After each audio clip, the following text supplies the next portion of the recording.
रात गहरी हो चुकी थी, चांद बादलों के पीछे छिपा था और जंगल का रास्ता पहले से कहीं ज्यादा डरावना लग रहा था। सुरेश अपनी पुरानी जीप में अकेला चला जा रहा था, रेडियो पर सिर्फ सन्नाटा था। उसे आज ही इस छोटे से गांव तक पहुंचना था, जहां उसकी मौसी रहती थी।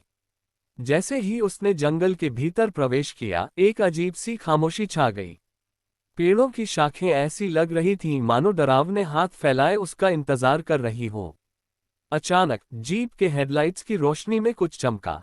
सुरेश ने ध्यान से देखा तो सड़क के किनारे एक औरत खड़ी थी, सफेद साड़ी में। उसका चेहरा नहीं दिख रहा था, बस एक धुंधली परछाई थी।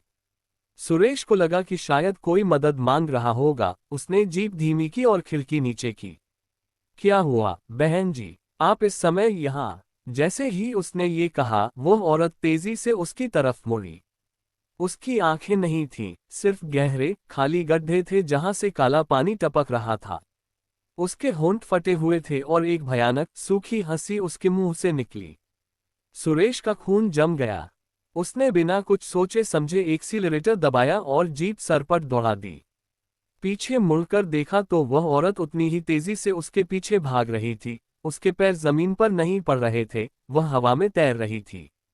जीप की रफ्तार बढ़ाने पर भी वह पीछा नहीं छोड़ रही थी। सुरेश के दिल की धड़कनें बेकाबू हो चुकी थीं। उसने सामने देखा, रास्ते के बीचों बीच एक पुराना सूखा हुआ पेड़ पड़ा था। उसके पास से गुजरने का कोई रास्ता नहीं था। सुरेश ने ब्रेक लगाए, जीप चीखते हुए रुक गई। उसने पीछे देखा तो वह औरत अब बिल्कुल पास आ चुकी थी। उसके चेहरे पर अब एक भयानक मुस्कान थी।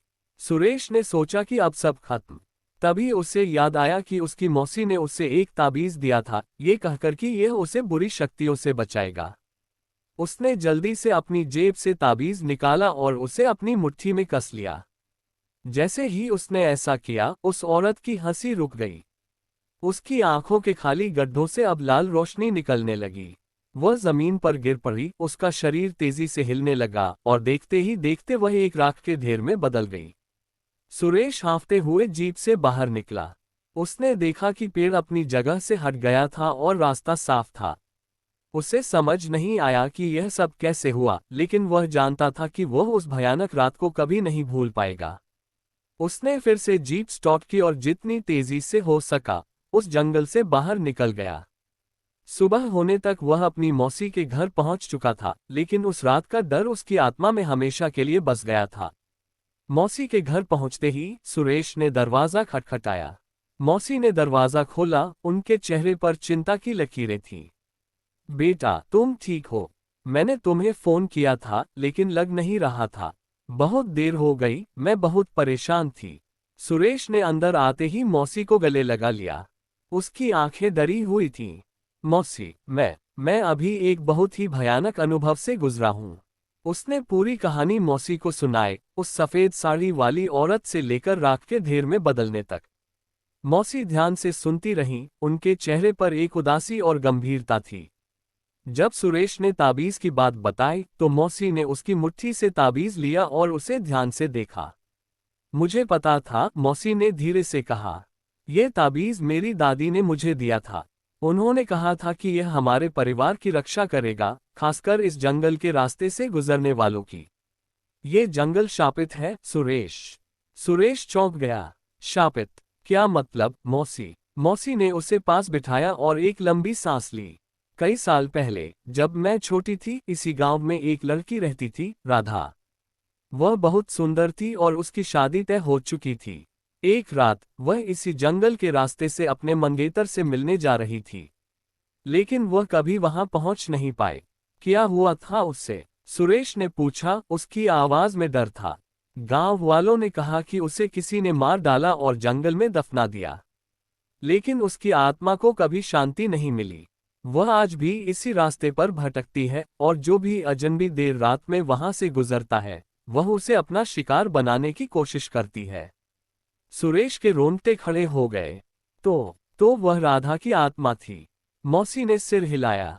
हाँ बेटा, वह अपने हत्यारे को ढूंढ रही है, लेकिन क्रोध और दुख में वह राहगीरों को भी नहीं बख्शती।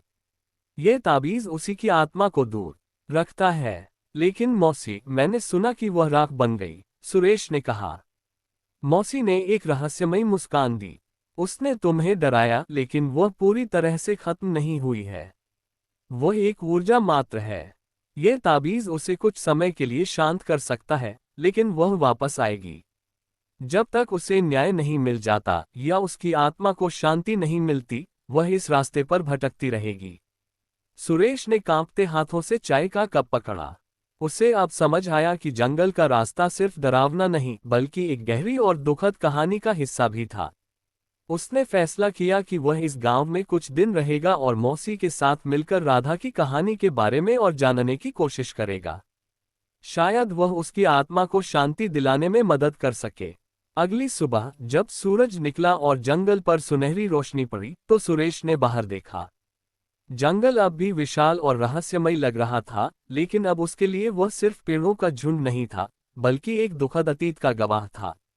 और सुरेश जानता था कि उसकी यात्रा अभी खत्म नहीं हुई थी, बल्कि अब यह एक नए और शायद ज्यादा खतरनाक मोड़ पर आ गई थी।